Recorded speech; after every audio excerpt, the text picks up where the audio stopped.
हेल' लोगोफोर, बे समाव नोंथांमोनजों माखासे गोनां रादाबफोर शेयार खालामलायनो नागिरदों। फैदो बाहाय मा दङ जोबजासिम नायना मिथिना लादिनि। नुनो मोन्दों जे दिनै बिटिआरनि मोनब्रै जिल्लायावबो हा गैजायै नोगोरारिफोरनो हा पाट्टा राननानै होदों सरकारा। खौरां मोननाय बादिब्ला गासै मोनब्रै जिल्लायाव 5,744 सा नखरनो हानि पाट्टा होनाय जादों। बे सानावनो प्रमद बर'आ गोजोननायजों फोरमायोदि जों बिसायख'थिनि समाव खोथाल' बुङा, बेखौ मावफुंनानैबो दिन्थियो। फारसेथिं गबिन्द बसुमतारिया बुंदों दि जोंनि सरासनस्रा सुबुंफोरनि रायजो जानायाव हायानो गुदि गोनांथि।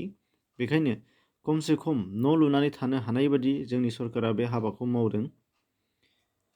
दिनै हा गैजायैफोरनो हा राननानै होखांनानै खौरांगिरिफोरनि सोंथि बादियै गबिन्द बसुमतारि बिथाङा माखासे खोथाफोरखौ बुंदों दि एक्स-एनडिएफबि प्रग्रेसिभआव गासै 1,153 सा सोद्रोमा दंमोन, नाथाय बेनिनो थांनाय सरकारि अनसुंथाइ राननायाव 836 सायाल' सरकारि अनसुंथाइखौ मोनदों।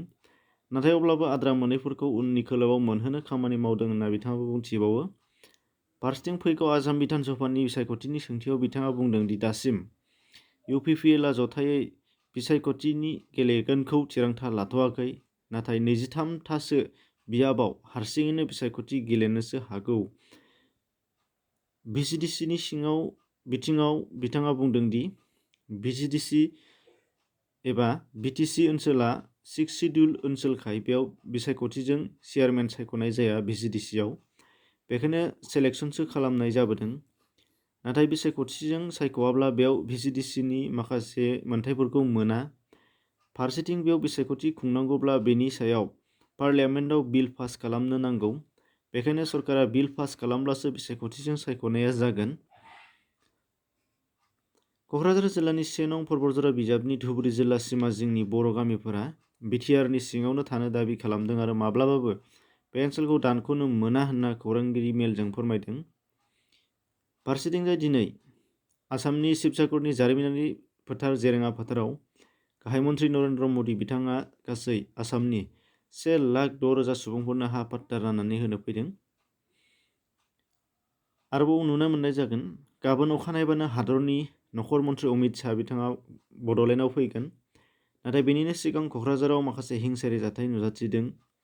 अमित शाह फैगोननि माखासे माननि प्रस्ताब एबा बेनारफोरखौ दुथांफोरा बिसिनानै गारदों। खौरांनि बादिब्ला दायनिगिरिखौ मिथिथ'नाय जायाखै। आरोबाव नुनो मोननाय जादों फैगौ 27 जानुवारि सानाव बिटिआर गोरोबथा सान हिसाबै फालिनो बयबो साखाफारा।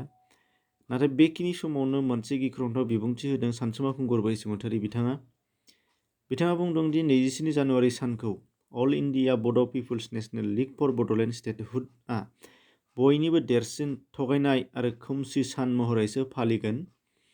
दा बेखिनिमोन, एसेनोसै। नोंथांमोनहा डिसक्रिपसनाव हाबनानै नायनो हानाय जागोन। गोजोन्थों।